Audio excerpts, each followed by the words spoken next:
سلام، سرخط خبرها را از استودیوی مرکزی رادیو آزادی تقدیم میکنیم. بازداشت یک مقامدار بازداشتگاه دوشنبه پس از فرار یک محبوس. رئیس بدخشان عضو مجلس ملی شد.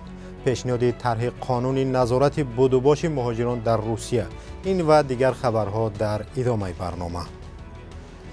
هیئت ناظران اگنتی بین المللی نیروی هسته‌ای در دوام هفته روان از نیروگاه هسته‌ای زاپاروژیا زیارت می‌کنند. برخوردهای گرد و اطراف این پایگاه خوف فاجعه هسته‌ای را بیشتر کرده است. کیف و مسکو دیگر را مسئول آتشباران مناطق گرد و اطراف پایگاه نامیدند. رئیس اگنتی بین المللی نیروی هسته‌ای رافائل گراسی در شبکه توییتر نوشته است که هیئت ناظران در راه است. با آغاز تجاوز روسیه به خاک اوکراین، نیروگاه هسته‌ای زاپاروژیا از طرف نیروهای روسیه اشغال شده است.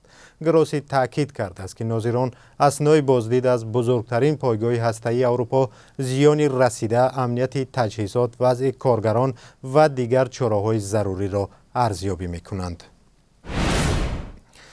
ایدیبگ محتاجف، یک مقامدار بازداشتگاه رقم 1 دوشنبه با اتهام دست داشتن در فرار یک محبوس بازداشت شده است.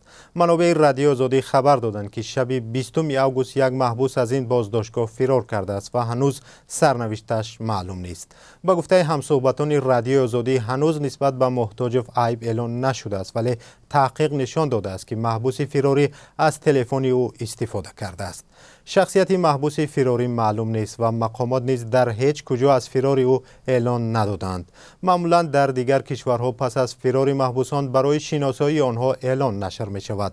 12 سال پیش شب 23 اوگوست از بازداشتگاه کمیته دولتی امنیت ملی 25 محبوس فرار کرده بود که برخیشان در عملیات مقامات کشته و برخی بازداشت شده بودند. تفصیلات خبر را در وبسایت رادیو آزادی بخوانید. امروز در پاکستان عملیات گسترده کمک به مردم مناطق آفت زده آغاز یافت. مقامات پاکستان گفتند از ماه ایون امسال تا 28 اوگوست در نتیجه آمدن سیل و آبخیزی ها 1061 کس جان باختند. سیل امسال به بیش از 33 میلیون نفر ضرر رسانیده، تقریبا 1 میلیون خانه را ویران کرده است. به اطلاع رسمی زیاده از 2 میلیون هکتار زمین کشت، بیش از 3400 کیلومتر راه و تقریبا 150 پل نیز نابود شد. شهباز شریف نخست وزیر پاکستان هنگام دیدار از یک منطقه سیلزده آفت‌های طبیعی را در آن کشور بی سابقه خواند. او خواهان یاری جامعه جهانی شد و این زمان وعده کرد که حکومت پاکستان به هر عائله آسیب دیده 25,000 روپیه پاکستانی یا $100 می‌دهد. اتحادیه اروپا و نهادهای مددرسان وعده کردند که به مردم آفت زده در پاکستان میلیون‌ها دلار یاری خواهند داد. علیشیر میرزان‌آباد رئیس ولایت مختار کوهستانی بدخشان قریب پس از یک سال کار در این منصب عضو مجلس ملی پلات بالایی پارلمانی تاجیکستان انتخاب گردید. نامزدی او را 315 وکیل مجلس ولایت مختار کوهستانی بدخشان هفته گذشته در یک مجلس تصدیق کردند. نزدیک به یک سال پس از برکناری یادگار فیضف رئیس ولایت بدخشان از منصب و محروم شدن از عضویت در مجلس ملی، این کرسی از سال گذشته تا این دم خالی بود. هفته گذشته امام علی رحمان به او اردنی شرف درجه 2 داد. فعالان بدخشان در شبکه‌های اجتماعی علیشیر میرزان‌آباد را برای تشویق حکومت مرکزی برای سرکوب فعالان در بدخشان عیبدار می‌کنند و می‌گویند محض در زمان رهبری او 10 نفر در این ولایت بازداشت و کشته شدند. مقامات می‌گویند گروه‌های جنایی را بی‌ضرر کردند. در حادثه‌های ماه می ایون امسال در روشان و خاروق 10 نفر کشته و 10 نفر دیگر بازداشت شدند. سازمان‌های حامی حقوق انسان حکومت تاجیکستان را تنقید کردند که دیگر اندیشان را سرکوب کرده است. دمیتری مدویدوف معاون رئیسی شورای امنیت روسیه گفته است که این شورا یک لایحه نوی قانونی تنظیم ورود خروج خارجیان و بدوباش آنها را در این کشور آماده کرده است.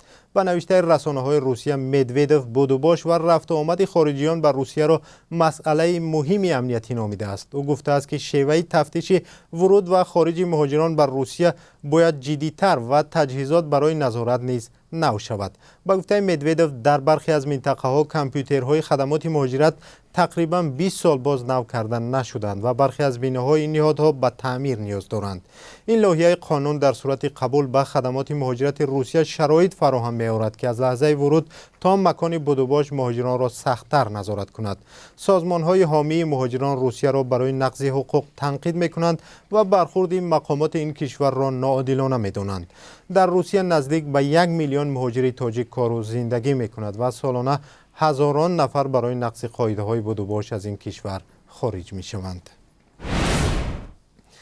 یک خانواده مهاجری تاجیک در روسیه طلب کرده است که پرونده مربوط به کودکی 5 ساله آنها را دادرس از قوم بوریت بررسی نکند. انارگل غیب‌اللایف و اسد عزیزов زن و شوهر مهاجری که پس از 5 سال تلاش کودکشان را صاحب شدند، امکانی بیرون شدن از خاک روسیه را ندارند. ماریا دختری آنها سال 2017 در ایرکوتسک تولد شد، ولی مادر بنابر مشکل سند نتوانست سری وقت او را از تولدخانه بگیرد. این طفل چند سال در تربیت یک عائله بوریت بود. جامعه بوریت ها برای برگردانیدن کودک در شبکه‌های اجتماعی معرکه برپا کردند. والدان تاجیک ترس داشتند که دادرس احتمال به منفعت هم قومانش حکم صادر می‌کند. در پایان برنامه به شما قربی اسعار را میگوییم. بانک ملی تاجیکستان برای روز 29 آگوست قربی 1000 روبل روسی را برابر به 166 سامانی، $1 آمریکایی را 10 سامانی و 25 درم و 1 یورو را به 10 سامانی و 26 درم مقرر کرده است. شاید قربی اسعار در بانک‌های تجارتی کمی بیشتر یا کمی زیادتر فرق کند. برنامه اخباری آزادی را 3 ساعت پس ساعت 2 به وقت مسکو و ساعت 4 به وقت تاجیکستان تماشا کنید. بازگشت با آزادی ویدیو را فراموش نکنید. خدا نگهدار.